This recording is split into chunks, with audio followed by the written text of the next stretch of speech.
চাউলুং চুকাফাই গঢ়ি যোৱা বৰ অসমৰ ভেটি শক্তিশালী কৰাৰ লক্ষ্যৰে জন্ম হোৱা সদৌ টাই আহোম ছাত্ৰ সন্থাই ৩৭ বছৰত ভৰি দিলে। সংগঠনটোৰ ৩৭ সংখ্যক প্ৰতিষ্ঠা দিৱসৰ কাৰ্যসূচী ঐতিহাসিক ডিব্ৰুগড়ৰ লাহোৱালৰ জাপিসজিয়া সমন্বয় ক্ষেত্ৰত বিস্তৃত কাৰ্যসূচীৰে অনুষ্ঠিত হয়। টাই আহোম ছাত্ৰ সন্থা ডিব্ৰুগড় জিলা সমিতিৰ উদ্যোগত কেন্দ্ৰীয় সমিতিৰ সহযোগত লাহোৱাল আঞ্চলিক সমিতি আৰু জাপিসজিয়াবাসীৰ আতিথ্যত অনুষ্ঠিত ৩৭ সংখ্যক প্ৰতিষ্ঠা দিৱসৰ কাৰ্যসূচীত নিৰ্দিষ্ট বক্তা হিচাপে উপস্থিত থাকি জ্যেষ্ঠ সাংবাদিক তথা ND24ৰ মুখ্য সম্পাদক ৰাজদীপ বাইলুং বৰুৱাই অন্যান্য জনগোষ্ঠীসমূহৰ তুলনাত আহোম জনগোষ্ঠীৰ মাজত ঐক্যতাৰ অভাৱ বুলি কয়। ১২২৮ খ্ৰীষ্টাব্দৰ পৰা ১৮২৬ চনলৈকে প্ৰায় ৬০০ বছৰীয়া এই আহোম ৰাজত্বৰ কালত বৃহত্তৰ অসমীয়া জাতি গঠন প্ৰক্ৰিয়াৰ স্বাৰ্থত আহোমসকলে নিজৰ ভাষা, সাহিত্য, সংস্কৃতি বিসৰ্জন দিছিল।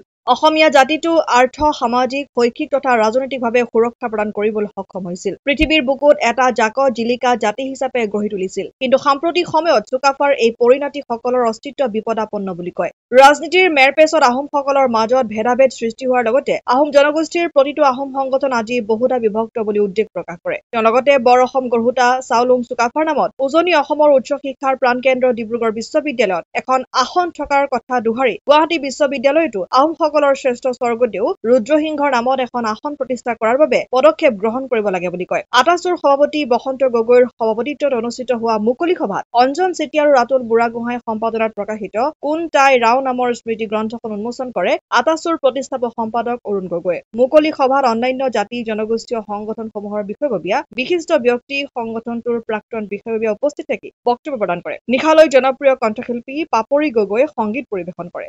বিশেষ আমি কৈছোঁ যে আমি প্ৰতিষ্ঠাকালৰ যিকেইটা ডিমাণ্ড আমাৰ আছিলে সেইকেইটা ডিমাণ্ড আপোনালোকে ফুলফিল কৰক। আমি কৈছিলোঁ যে আহোমকে ধৰি অসমৰ ৬টা জনগোষ্ঠী জনজাতিকৰণৰ মৰ্যাদা প্ৰদান কৰক আৰু অসমৰ উজনি অসমখন পূৰ্ণ স্বায়ত্ত শাসনৰ মৰ্যাদা আপোনালোকে দিয়ক। এই কথা বতৰাবিলাক আমি চৰকাৰে কৈছিলোঁ আৰু চৰকাৰক আমি পুনৰবাৰ আজি এই প্ৰতিষ্ঠা দিৱসৰ এই মুহূৰ্তত আমি সোঁৱৰাই দিব বিচাৰিছোঁ। আজি আমি মুকলি সভাখন অনুষ্ঠিত কৰিছিলোঁ আৰু মোৰ মুকলি সভাখনত আমাৰ কেইবাজন বিশিষ্ট ব্যক্তি উপস্থিত আছিল। আমাৰ ৰাজদীপ বাইলুং বৰুৱা ককাইদেউ আমাৰ উপস্থিত আছিল।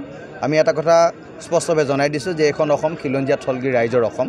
এইখন অসমত বহিৰাগত দপদপনি নচলিব।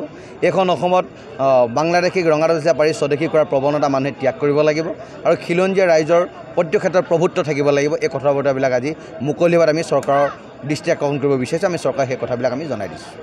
অসম আদিত্য, ডিব্ৰুগড়।